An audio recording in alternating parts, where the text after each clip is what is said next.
So let's get started. Here's my class. I've got test class here. That's one class. I've got a parent class here. That's the second class. And I have a child class here. That's the third class. And what I'm going to do is I'm going to separate these files, these classes that are currently in one file called testclass.java, and I'm going to split them up into three pieces, three physical pieces. And I'm going to make them all part of the same package. I'm going to call this test class 2. And I've provided a package directive. The package command up top, specified as com.train.java. What this is going to do is it's going to create a folder called com, and underneath that folder it's going to create a folder called train, and underneath the train folder it will create a folder called Java. And inside that Java folder it will create the compilation of test class 2. Now let me save this. I'm going to save this as test class 2.java.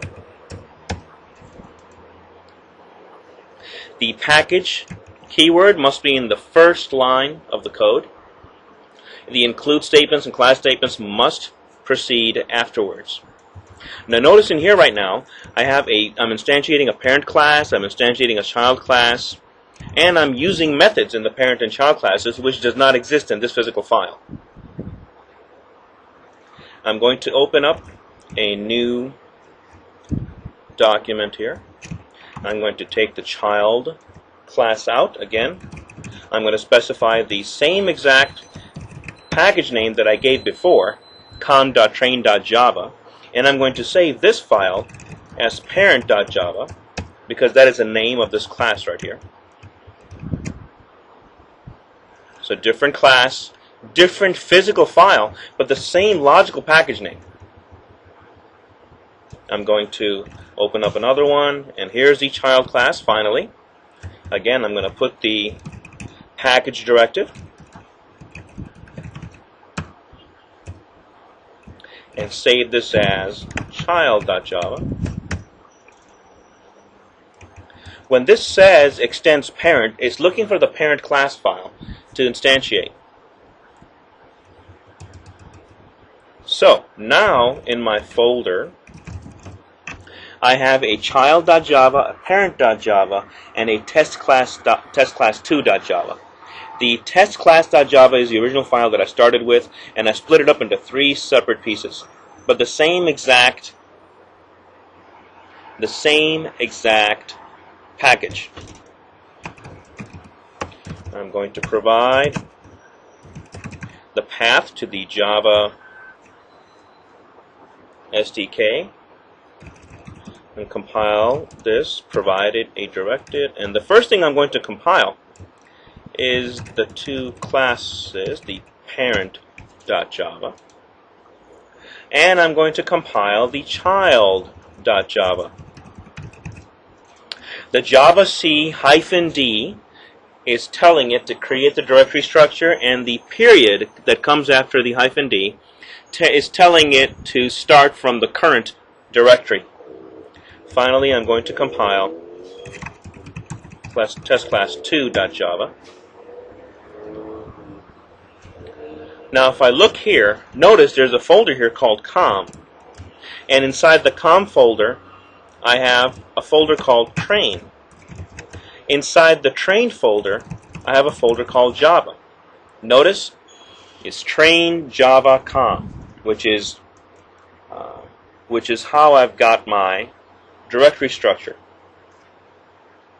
So com.train.java, isn't that how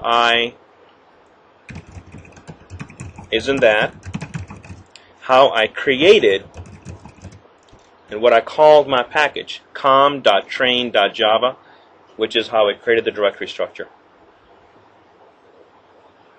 Next thing I'm going to do is I'm going to test this thing, and the way I'm going to test it is I'm going to run Java, specify that my class path is in the current folder, which is by doing a -cp and putting a period to tell it to start from the current directory. Then I'm going to specify where the class file sits, which is going to be com.train.java, and the file that I want to test is going to be test class 2. And here it is running.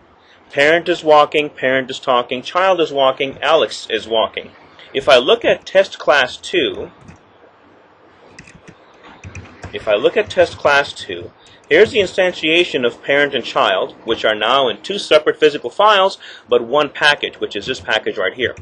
And here is the myParent.walk, which is running the walk method from the parent class.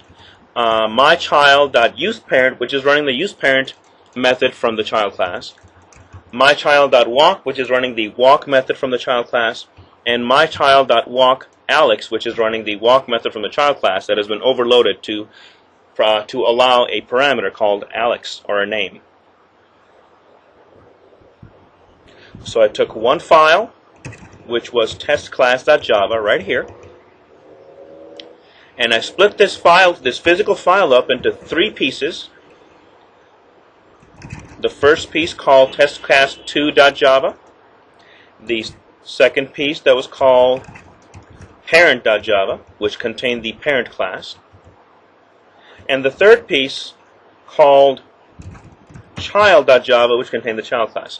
And all 3 pieces were part of the same exact package that was called com.train.java. Package names are usually inverted URL statements. Inverted URLs, so java.train.com would be a URL. You can name the package anything you like. The compiler directory will create the directory structure needed. All of the package files need to be in the same exact folder.